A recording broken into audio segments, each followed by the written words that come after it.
Hey guys, it's Ben. Today I'm going to be demonstrating the use of a particular function of the Mimikatz tool to dump credentials on a local Windows machine. But more importantly, I'm going to be looking at different detection opportunities for this particular technique of Mimikatz. The technique I'm talking about is the function sekurlsa logonpasswords, and this works by dumping credentials by reading the memory of the lsass process. This video is the first in an upcoming series of videos where I'll be looking at detection opportunities for different various functions of Mimikatz using Sysmon telemetry and Windows event logs. Let's get into it. So before I get into the use of the Mimikatz tool, I'm going to very quickly and briefly go over the Windows authentication process on a local machine. So as you can see here, we've got the logon box where you would typically authenticate to the machine. There is a process which is running this screen, or two processes really. One of them is logonui.exe, and I can see I've sort of done an arrow to it, and the other is winlogon. These two work in conjunction. So you enter your passwords in, and then you press enter. And when you press enter, I've got a little diagram here which I've taken from some Microsoft documentation. I've linked it there, and I've also going to put the link in the description as it gives a much more detailed explanation. But you've got your credentials there. They're past the winlogon, and then winlogon uses the win32 API function lsa logon user to pass these credentials to lsass. lsass is a very important process, and we'll get onto that into a second. Let's quickly look at this lsa logon user function. We can see, look, this is a win32 API function, and it's used for authentication. You can see here it mentions about a TGT ticket and Kerberos. So this function is also used on Active Directory domain authentication as well as local authentication. So lsass, we said the credentials were passed to lsass using this lsa logon user function. What is lsass? lsass is the Local Security Authority Subsystem Service. It's quite a big one to say. So this process is responsible for all authentication. If you change your passwords, it manages that. It manages creating access tokens and writing to the Windows security log. It also sort of manages your single sign-on in your Windows environment. So when you log in and you supply your credentials, you're not prompted for credentials for every time you spawn a new process or do an action, because lsass stores those access tokens and those credentials in its memory, and it can access those. So that makes it a very big target for threat actors or malware, because they want to read this process memory because it contains those access tokens, those credentials, those password hashes, and in some cases, if it's on a domain network, it may contain different Kerberos tickets. One important thing to mention, when you're on a local Windows machine, lsass compares the password hashes supplies against the SAM, which is the Security Account Manager. This is just a database file, which is it's on the file system on Windows, which stores the password hashes for local accounts. So if you're using a domain joined PC and you're logging in an Active Directory setting, this doesn't occur. Something else happens, but this is for local accounts. So I've briefly gone over it there. I'm going to include some links in the description for a more detailed explanation of the Windows authentication process. But let's get into Mimikatz and detecting it. Cheers. So I've got the Windows 10 virtual machine up and running. I've also got Mimikatz and a lot of the other tools I'm going to be using already installed. I'm going to quickly go to the GitHub repository for Mimikatz. This is where you can download it yourself. I will link this in the description. We can see there's some sort of documentation for the different functions and how to use them. What sort of, like, I guess you could say, command line arguments you could use. In this case, I'm purely going to be using the sekurlsa logonpassword function. This is the function which reads lsass memory. So Mimikatz, it is a penetration testing tool. However, it is abused by threat actors in the wild. If you go to the MITRE attack website, you can see the different functions of Mimikatz mapped to the different MITRE techniques. Here we can see the one we're going to be looking at today is T1003.001 OS credential dumping lsass memory, but we can see all the other capabilities it has there mapped to the MITRE attack framework. If we scroll down a little bit, we can also see what threat actors are using this or have used it, and you can see there are loads of threat actors which use this tool. It is abused in the wild very frequently, and if you wanted, you could perhaps read some of the reports here in the references, which may go into a bit more detail of how it's used. So, how I'm going to collect the data and the telemetry to investigate this attack, I'm going to use Sysmon. Sysmon, or System Monitor, is a tool in the sysinternal suite. It allows you to have a very fine-grained approach of grabbing the activity of anything which really occurs on a Windows machine.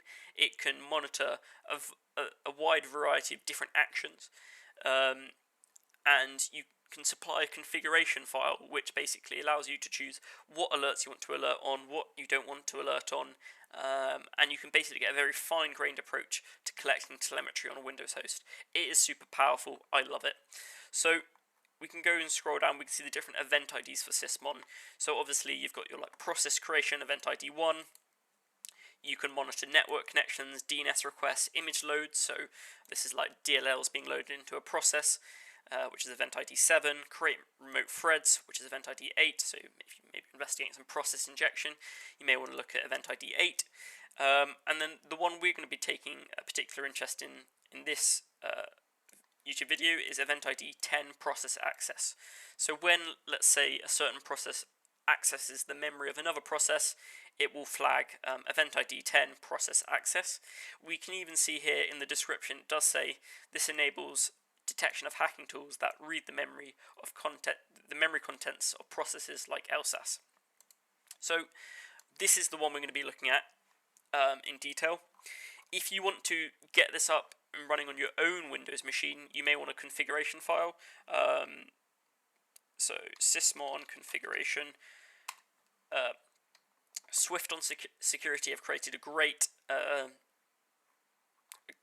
configuration file, which does need some tweaking if you are going to use this to detect this particular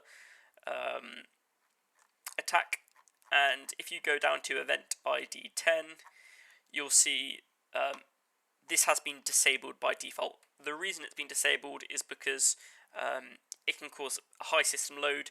There are a lot of event ID 10 process access events happening, so it can generate a vast amount of data. If this is a corporate network with thousands of hosts, each with Sysmon installed with event ID 10, this can quickly generate millions and millions of events in a short period of time.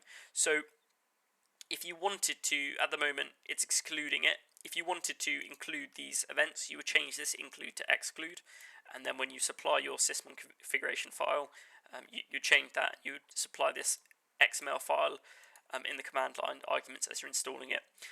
If you were using this in a corporate network, you would want to exclude all of the good processes, and basically leave only the ones which may stand out as potentially malicious. And then after you've got your configuration file running and you've got your Sysmon logs, then you can write the detection logic, whatever seam you've ported this into, Sentinel, Splunk, whatever. So that's the Sysmon configuration file I've used. I do have Mimikatz installed. There's one more thing I have to do before actually running it and executing it without an issue. So once again, I've gone over this many times, but the attack I'm doing here will read the lsass memory and it will extract the hashes, the passwords, from the lsass memory, and it's doing that from Mimikatz. The problem with this is lsass is a very highly protected process. You have to have a very privileged account to do it. So if I was just running as my regular user account, in this case, who am I? This James user account would not be able to do this. This is just like a default setup user account. James would not be able to do it. If I go CMD again and run as administrator, I'm going to go whoami/priv. Even when I run as administrator, I would not be able to run it. There's this certain privilege, SE debug privilege, and we can see that is disabled. You need this specific privilege to be able to read lsass memory. So it wouldn't work. Another thing I just wanted to mention, I have disabled Defender for this explanation. Defender would mess around and kill Mimikatz as soon as it touched disk. So yeah, I have disabled that. But as we can see, this SE debug privilege is disabled. So I need to get this enabled, and I can get that enabled by being the local system account. So this is the NT authority system, and I'm going to use ps-exec to do this. So I'm going to quickly change my directory to users, James, desktop. I'm going to clear screen. So once again, I'm running as James, but I've run as administrator, so I've got some administrative permissions under my user account. I'm going to use the ps-exec tool. So this is another tool from the sysinternal suite. It is typically used by sysadmins to run commands on remote hosts, but it also can be used on the local host to get a shell running a system. And it's also actually abused by threat actors to move laterally in the network. So in this case, I'm going to use ps-exec to tac I for interactive, tac S to run a system, and I just want to open command prompt. And when I do this, and I can run whoami this time, I'm running as NT authority system. So that is all good. I'm going to zoom in a bit, and I'm going to go back into users folder, James, desktop, and then I've got a Mimikatz directory here, where we've got Mimikatz, the binary there, as well as the DLLs which would be loaded into the process. So Mimikatz is a command line tool, right? So it doesn't have a GUI, but you can just run it like this and you're in the Mimikatz shell. If you recall, we go back to the documentation, the function I'm going to be using is sekurlsa logonpasswords, and this will access lsass memory. One thing I also want to mention, we do have Sysmon here. If I go into the event viewer, it's in applications and service logs, Microsoft Windows, and there's Sysmon. We've got all of the activity here. You can see all of the different event IDs which come up. Sysmon started, process create, all there, and you scroll up a little bit. I enabled process access, and you can see this is a particularly noisy activity because it triggers a lot. And in this case, we've got a lot of event IDs 10 for process accessed. In total, you can see that there's 1,600,000, greater than 600,000 events, and I've only been running Sysmon for a short period of time. So you can see why the need for a good configuration to exclude benign activity is required, because it will generate an enormous amount of telemetry, which is not always necessary. So we've got it here, we've got Mimikatz. I'm going to use that sekurlsa logon passwords, and we can see it goes and dumps the credentials straight away. A lot of these are service accounts which I'm not really interested in. In this case, I'm looking at this this local workstation account James, which was the user account which I'm logged in as, and you can see we've got some password hashes there. So you've got the NTLM and the SHA-1 hashes for this user account. I'm not going to go crack this. If this was, say, maybe a domain account, you could use some pass the hash attacks and use this hash to authenticate to other hosts, move laterally, or you could crack the hash to get the plain text password. But the point is, we have recovered the password hash. This shouldn't be possible, but because we've read lsass memory, we can now extract it. So I've got that, and I have previously ran those exact same commands, and I've got the event log file here containing the data, the process 10 data of the attack. The tool I'm going to use to analyze this data and actually come up with some detection logic is Chainsaw.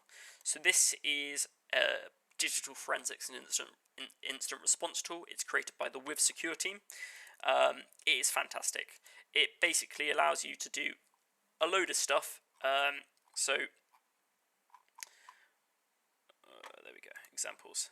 So you can use it basically to regex or just plain string search through a whole entire event log file. Here are some examples of that, and in this example here they're just using the string to search for Mimikatz. I will actually do this, so we can close this down now, and we'll show some examples of this. And then what I'm really wanting to do is look at some detection logic. So some detection logic you could perhaps use for your SIM. Maybe you're using, let's say, KQL on Sentinel, or perhaps you've got a Splunk SIEM and you can use some SPL to get some detection logic to detect this particular attack. So I'm going to go to CMD, CD into desktop, and we can to see the directories. I've got the Sysmon event log file here. I've also got Chainsaw, which is what I'm going to use to sort of dig through the logs of Sysmon. And just to show you, to begin with, I'm just going to do the search command. So I'm going to go chainsaw.exe. I'm going to search for the string Mimikatz, and the file I'm going to supply this is sysmon.evtx. So this is the event log file where I have got the lsass memory attack on there, and to begin with I'm just going to search for the string Mimikatz, and we can see all the different events which are generated about it. So we can see here there is an event ID 5, and the image itself is Mimikatz. We can go up here and we can see there's an event ID 10, and this is involving source image VBox service and Mimikatz, so this is something to do with the virtual machine. We can go up and look at the different event IDs, and it just allows us to do a string search across the event IDs. We can see, if I clear screen and run this again, this generates, there's quite a lot of data about this. We can sort of start from the beginning if you want and go right to the top. We can see, to begin with, where is the event ID on this one? I'm not sure. So this is, event ID 1. So this is process spawned. It's actually noticed in the command prompt we're actually spawning Mimikatz. So, and it notices the user's N2 authority system. After this, there is an event ID 5, which, to be honest, I can't remember exactly what this was, but I'm going to go reference event ID 5, process terminated. So, it noticed it was killed. Scroll down again, we can see event ID 1. This is referencing something else. But there is a lot of data referencing it. Here we can actually see it's found the chainsaw search Mimikatz, but it just does a string search for the string Mimikatz across the whole logs. So this will get all the process spawn events. All activity will be included here. I'm specifically looking for events which are process access events. And a good thing about Chainsaw, we can do that string search, but that's not really good for creating like strong detection logic.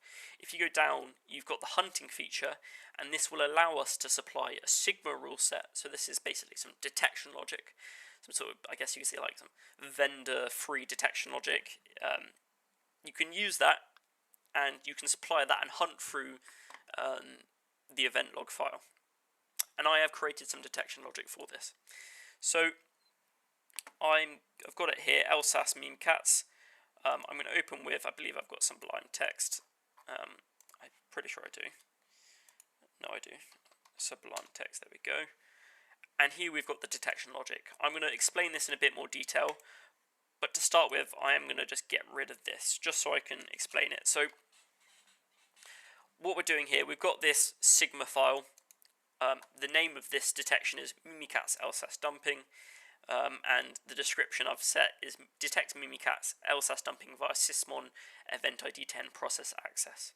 So the selection is what we're looking for. So it's going to look through the event log file, and I want to pull out events which are event ID 10 and the target image is lsass. So we could do, let's say, like a source image, and we could say the source image is Mimikatz, and this would work, Mimikatz.exe. So I'm going to take this, I'm going to go like this, and I'm going to sort of play around and show you how you could figure out the detection logic yourself. So chainsaw.exe, hunt. In this case, I think I supplied the mapping here. So lsass, or do I go sigma? I'm going to have to reference the documentation. Yeah, so is that just tac s or sigma? Yeah, tac s. So I can do tac s, and this will be the sigma rule, which is there. I'm also going to supply the event log file here, sysmon.evtx, and then we have to supply mappings here, which are just supplied by, are actually supplied by, they're on the chainsaw repository already. So let's just see, we're at mappings, and it's called Sysmon sigma event event logs all.yml. So in this case, I'll run this one here, and if we go back to our detection logic, it is looking for event ID is 10, so this is the process access event, where the source image is Mimikatz, and it's targeting lsass. So this is where Mimikatz is reading the memory of lsass. There is a big problem with this. This detection logic here relies on the file actually being named Mimikatz. If you had a threat actor who maybe wanted to evade detection, they would not name their file Mimikatz, because that would flag up instantly. So they may name it something else, and say they named it, in this case, just a random process name, say Google or Chrome.exe, that would evade this detection, because this detection works by looking for when the source image is Mimikatz. So we know that is a poor way to actually detect in this case. We're not looking for, we could maybe have some detection logic for process spawn, where the image which is spawned is called Mimikatz, and we could do some signature based detection to look for hashes, but that is not what we're going to do. Those are sort of trivial based detections which are very easily evadable. We can change the name of the file, it's easy to change the hash. We're not looking for signature based detections here, as they can be very easily evaded. We're instead looking at the behavior of the process when it does the attack, as it's much harder to change those the actual behavior of the process. So we can go back and see here, this is the event ID 10, where we've got the source images Mimikatz, and this is targeting lsass. We've got the call trace there, which gives us an idea of sort of what DLLs are loading, what memory is being accessed.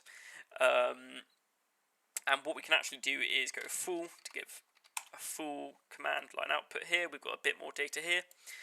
The granted access is something which is interesting. This is when the source image is requesting some sort of permission level to the memory of the target image lsass. This specific permission level which Mimikatz requests is fairly unique and can be a good place to look for when you're doing your detection. One thing I want to quickly mention before I go into this in detail is, if we get rid of this, I just want to show you how much noise this produces. So we can see when we do this, it doesn't. We've got one result, and that's when the source image is Mimikatz and the target image is lsass. This next query is only going to look for the target image lsass.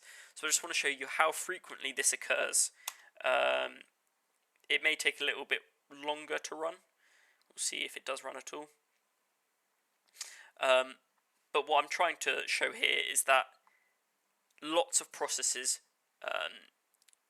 trigger, or lots of different processes access the memory of lsass. This is something which is very noisy in a normal environment, so you need to tune it very well. get rid of that, see if this is a bit quicker. There we go. So we can see there are hundreds and hundreds of processes accessing lsass memory. We can see one of the source images is svc host, another one is vbox service, vbox service again, vbox service. So this happens a lot. You obviously could exclude this in your configuration file, so it doesn't log at all and you don't get that data because it's not necessary. But yeah, we'll go back to where we were here, where we had the source image of Mimikatz, and I'm going to take a look at, there we go, I'm going to take a look at this granted access. So this is the permission levels Mimikatz is requesting on lsass. This happens to be quite unique, and this is quite a good way to sort of narrow down the activity to potentially malicious activity. If we go, and I'll have to do some Googling as I can't remember exactly where it was from. So let's just do, I'll see if I can Google Dork this. 1010 lsass. You may be able to find it somewhere here. There is a link to some Microsoft documentation on the permission levels. It could have been this one, and it gives you a good explanation of why this is potentially malicious. Okay, so it does explain it here. When you use this, you can look for processes with those memory signatures. There are two different permissions which are being used. Granted access code here, but there is some Microsoft documentation on this. Maybe it wasn't this one here. So, except I did read it, it was quite good. Here. So we'll go to this documentation. The Microsoft documentation is fantastic.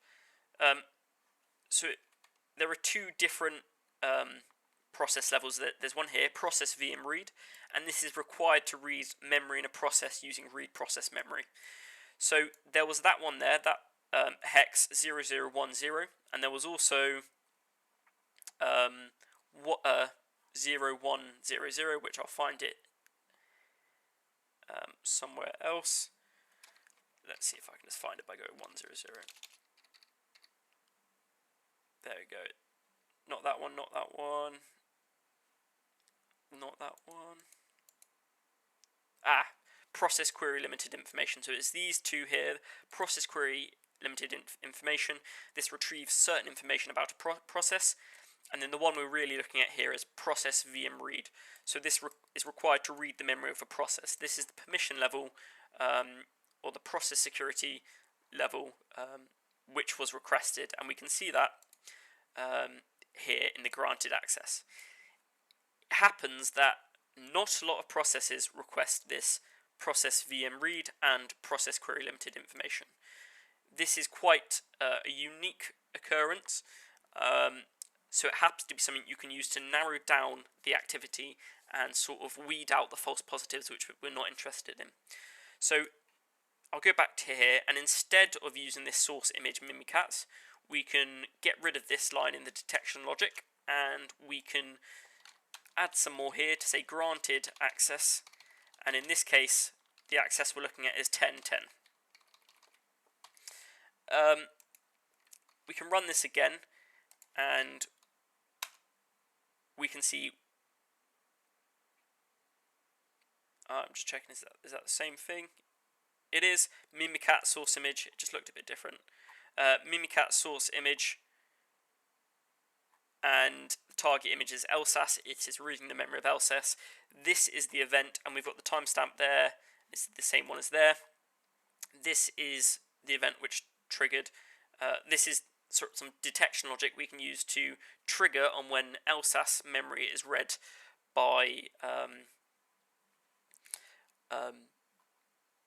Mimikatz. But in my particular environment, there were no false positives. This was the only alert we generated. However, if there was, you would want to change your detection logic. I'm sure you'd know how to do that in maybe Splunk or Sentinel, whatever. Here, in Sigma, you can add a filter.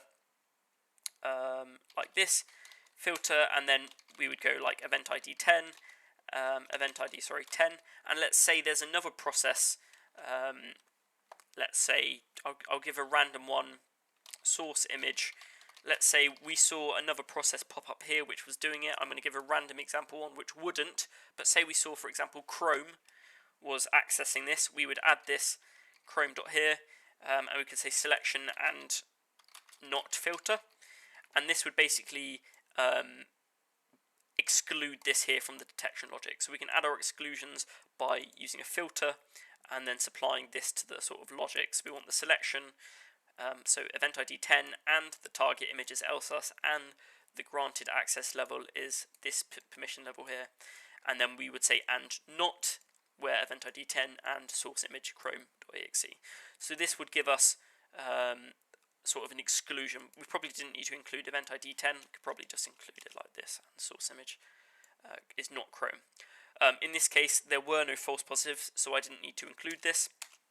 But that is sort of how we can create some detection logic to detect Mimikatz lsass dumping. There are obviously much more possible routes for detection of lsass. So certain DLLs are loaded into lsass when Mimikatz reads it. Obviously, you could do stuff like command line arguments or even hashes, file names, but those are very basic sort of detections which are very easily evadable. This one in particular is hard to evade because it is quite unique that the sort of the process access level which is requested of hex 1010 is quite unique to Mimikatz, and you wouldn't see it anywhere else. So this is quite a good detection for it. I think that's about it. So like I said, there'll be more videos coming up in the upcoming weeks and months where I'll be going over different Mimikatz functions and exploring potential detection opportunities for the other functions. But yeah, I hope you enjoyed this, and I'll see you on the next one. Cheers.